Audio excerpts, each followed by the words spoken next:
یعنی ملت اسلامیہ، السلام علیکم۔ لمحے فکر میں آپ کا اپنا یوسف بابا۔ ایک تاریخی عنوان بغور سماعت کیجیے۔ زکوٰۃ اسلام کا تیسرا ستون۔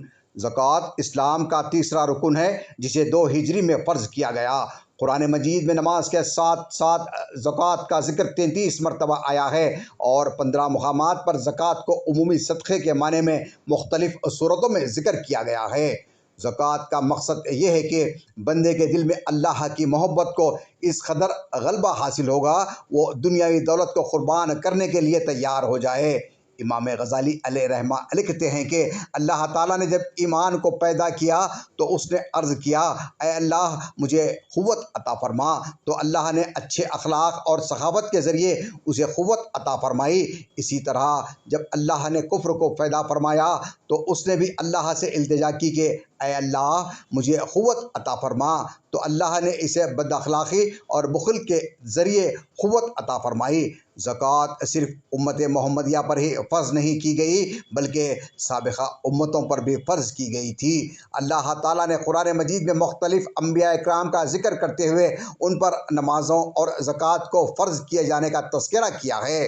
سورہ انبیاء میں حضرت موسیٰ علیہ السلام، حضرت ہارون علیہ السلام، حضرت ابراہیم علیہ السلام اور حضرت اسحاق علیہ السلام، حضرت لوط علیہ السلام، حضرت یعقوب علیہ السلام کے واقعات بیان کرنے کے بعد اللہ فرماتا ہے، ہم نے ان کی طرف وحی کی، نیک کام کرنے، نماز قائم کرنے اور زکوٰۃ ادا کرنے کی۔ سورہ بقرہ آیت نمبر 261 میں اللہ تعالیٰ نے انفاق فی سبیل اللہ کے فوائد بیان کیے کہ اللہ کی راہ میں خرچ کرنے سے مال بڑھ جاتا ہے۔ سورہ روم کی آیت نمبر 39 میں اللہ تعالیٰ فرماتے ہیں کہ جو تم زکوٰۃ ادا کرتے ہو جس سے اللہ کی رضا چاہتے ہو تو ایسے لوگ اپنے مال کو بڑھانے والے ہیں۔ نبی کریم صلی اللہ علیہ وسلم نے فرمایا، تم اپنے مال کی زکوٰۃ ادا کر کے محفوظ کر لو اور اپنے بیماروں کا صدقہ و خیرات کے ذریعے علاج کرو۔ نبی کریم صلی اللہ علیہ وسلم نے فرمایا کہ اللہ تعالیٰ صاحب مال پر زکوٰۃ فرض کی ہے جو مالداروں سے لی جائے گی اور محتاجوں کو لوٹائی جائے گی۔ گویا زکوٰۃ در حقیقت غربا ہی کا مال ہے۔ سورہ توبہ کی آیت نمبر 34 میں اللہ تعالیٰ کا فرمان ہے، وہ لوگ جو اپنے سونے اور چاندی کو محفوظ رکھتے ہیں، اللہ کی راہ میں خرچ نہیں کرتے، اے نبی آپ انہیں دردناک عذاب کی خبر دے دیجئے۔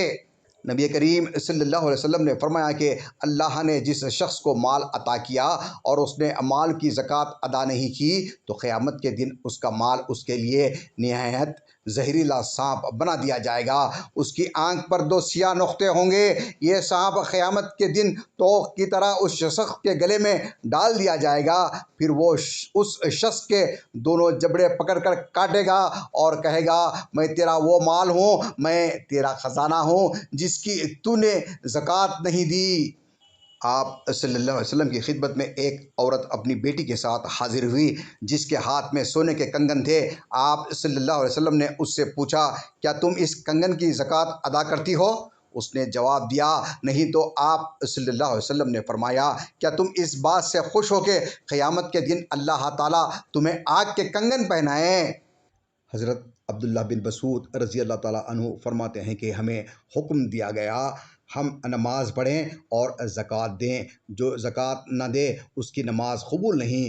رسول اللہ صلی اللہ علیہ وسلم نے ارشاد فرمایا، جو قوم زکوٰۃ دینا چھوڑتی ہے تو اللہ تعالیٰ اس کو قحط سالی میں مبتلا کرتا ہے۔ جو اپنے مالوں کی زکوٰۃ دینا چھوڑ دیں گے تو ان پر آسمان سے بارش روک دی جائیں گی، حتیٰ کہ اگر جانور نہ ہو تو ایک قطرہ نہ برسے۔ خلیفہ اول حضرت ابوبکر صدیق رضی اللہ تعالیٰ عنہ کے عہد خلافت میں جب بعض لوگوں نے زکوٰۃ دینے سے انکار کیا تو خلیفہ اول نے ان کے خلاف اسی طرح جنگ کی جس طرح کفار سے جنگ کی جاتی ہے۔ اس لیے زکوٰۃ کی ادائیگی میں تاخیر یا زکوٰۃ ادا نہ کرنا انتہائی سخت گناہ ہے۔ نبی کریم صلی اللہ علیہ وسلم فرماتے ہیں کہ صدقہ اللہ کے غصے کو بجھاتا اور بری موت سے بچاتا ہے۔ آپ صلی اللہ علیہ وسلم کا ارشاد ہے کہ جو شخص کسی حاجت مند مسلمان کو کپڑے پہنائے گا تو اللہ تعالیٰ اسے جنت کا سبز ریشم پہنائیں گے۔ جو شخص کسی مسلمان کو کھانا کھلائے گا اللہ تعالیٰ اسے جنت کے میوے کھلائیں گے۔ حضرت ابو بکر صدیق رضی اللہ تعالیٰ عنہ کے عہد خلافت میں ایک مرتبہ قحط پڑ گیا، لوگ کھانے پینے کے لیے مجبور ہو گئے، روپیے پیسے کی اس قدر تنگی نہ تھی۔ ایسے میں حضرت عثمان غنی رضی اللہ تعالیٰ عنہ کے 1000 اونٹ غلے سے لدے ہوئے مدینے پہنچے۔ مدینے کے تاجر آپ کے پاس جمع ہو گئے اور کہنے لگے کہ عثمان مبارک ہو، تنگی کے وقت تمہارے پاس غلہ آیا ہے، اب تم خوب نفع کما سکتے ہو۔ یہ کہہ کر تاجرین نے بولی لگائی کہ 10 درہم کا مال 20 درہم لے لو۔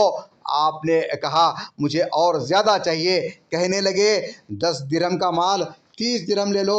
آپ نے فرمایا مجھے اور زیادہ چاہیے۔ تاجرین قیمت بڑھاتے گئے، یہاں تک کہ 10 درہم کے مال پر 100 درہم کا پیشکش کیا گیا۔ تب آپ نے فرمایا سنو، مجھے میرا رب تم سے زیادہ دے گا، اور پورا مال صدقہ کر دیا۔ چاہتے تو اس وقت پورے مدینے کی دولت جمع کر لیتے، لیکن انفاق کی وہ مثال پیش کی جو قیامت تک مسلمانوں کے لیے ایک بہترین نمونہ ہے۔